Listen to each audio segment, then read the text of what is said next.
Hello and welcome to another video. Today I'm replacing the lower suspension arm on my Focus.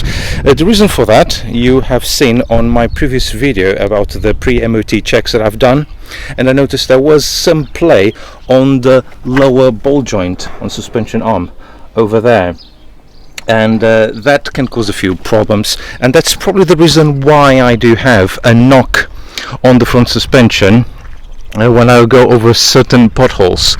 I didn't notice nothing on this side, but I will be replacing this side as well, because when one side goes, the other side will also break soon after. So it's always better to replace steering components in pairs rather than just replacing the faulty one, and especially because this is the passenger side and it's the side that normally encounters most of the potholes on the side of the road, so it's always worth to replace. As you can see in here, I've choked the back wheels, handbrake on, and I've put the car on both sides on axle stands, not only because I'm replacing both sides, but also because I need some steering movement to move the wheel to the left or to the right sometimes, to ease the removal and the refitting of the lower suspension arm, and because of that I also left the steering wheel unlocked as well. Okay, so I got the parts from Eurocar Parts. It was a discount code, so I got them for just under £100, which is quite a good price comparing to what a garage will charge you, and the process is not very complicated. I'm going through the process now, and we're going to start to soak up the nuts in order to ease their removal.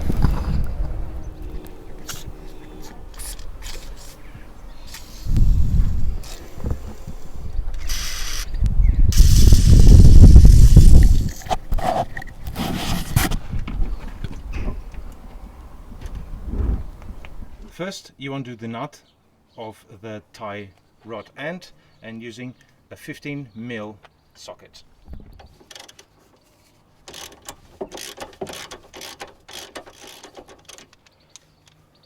Now it's time to split the joint, and I'm going to put a little bit more of penetrating fluid because these are quite seized with time, because it's not the kind of thing that comes off very often. And then just let it action for a bit.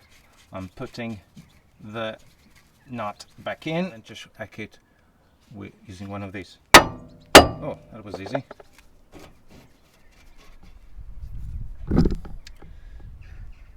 Now that the tie rod is out of the way, it's time to remove the bottom ball joint. Now what I've done was to basically put the tie rod end temporarily back in, so that I can turn the steering wheel full lock to the left, and then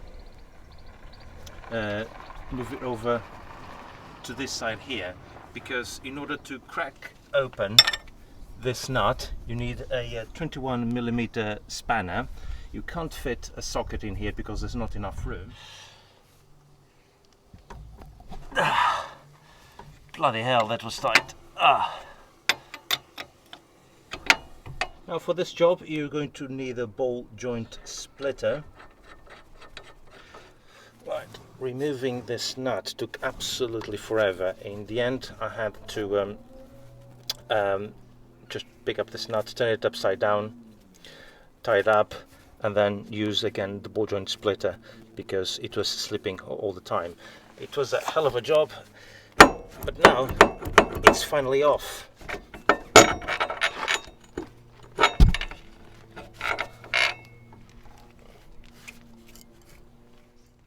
Okay, now it's time to grab a number 18 socket and undo this nut.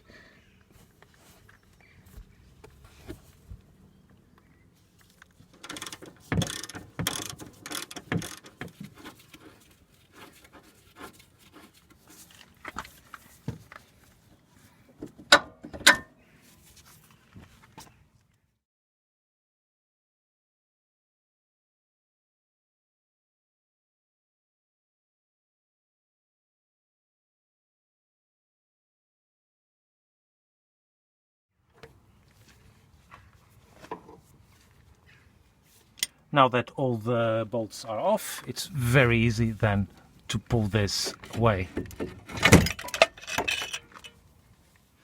But this is the one, although it has a lot of beating from trying to split it from the wheel hub, the fact is that it was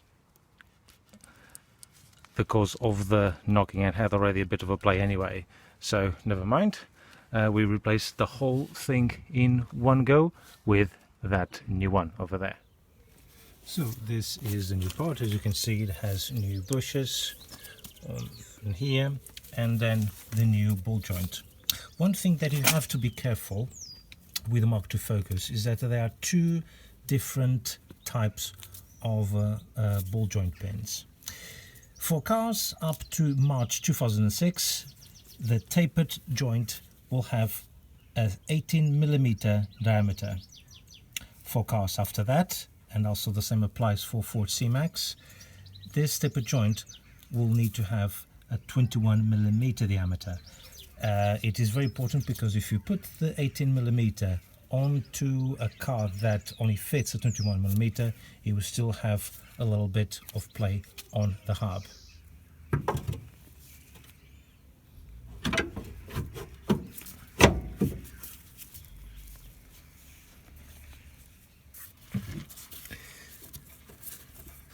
Now I'm reusing the old bolts. I've put a little bit of a thread lock, and then you just have sometimes to jiggle with this a little bit in order to make the bolts to fit back in again.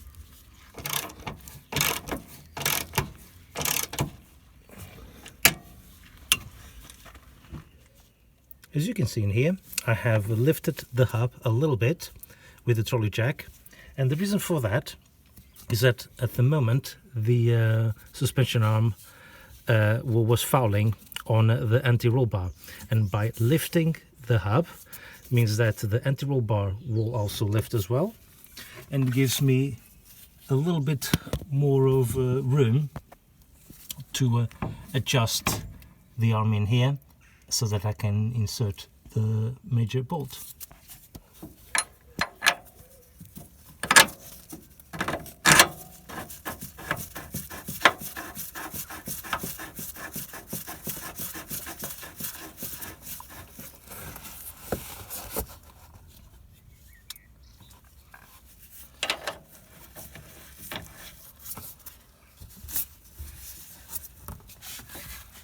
And then use the socket number 18 to tighten it up.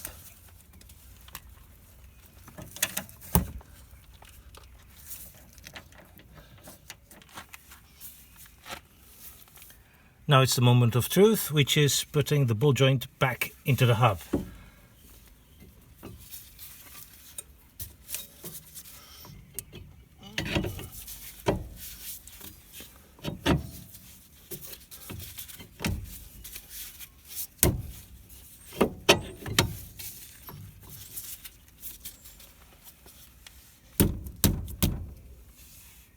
Now, for reasons I don't understand, these nuts don't have the usual shoulder that the original nut comes with.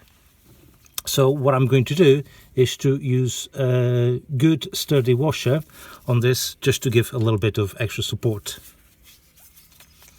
So this is the washer that I've kept from the Mercedes when I replaced a couple of the suspension components, and it came with the brand new washers. And this is what I do sometimes. I do keep old nuts as long as they are in good condition. You never know when you might need them, and this was definitely the case. And then, of course, tighten this up again with spanner number 21.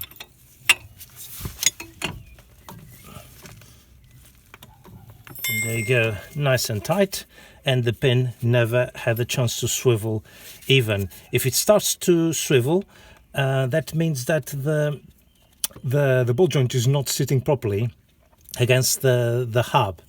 But if that happens, you can always use a small Allen key 6mm one in order to stop it moving. Now it's time to replace the tie rod end.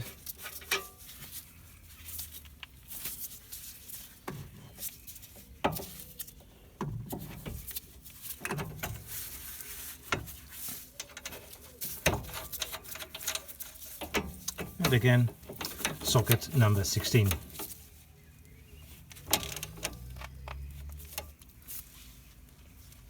Now, because you have been using penetrating fluid and also have been touching your hands and so on the disc brake with sometimes just grab your hands and so on, it's always really important to clean the discs with some brake cleaning fluid and give them a very good clean, just to get rid of any residue that you might have inside.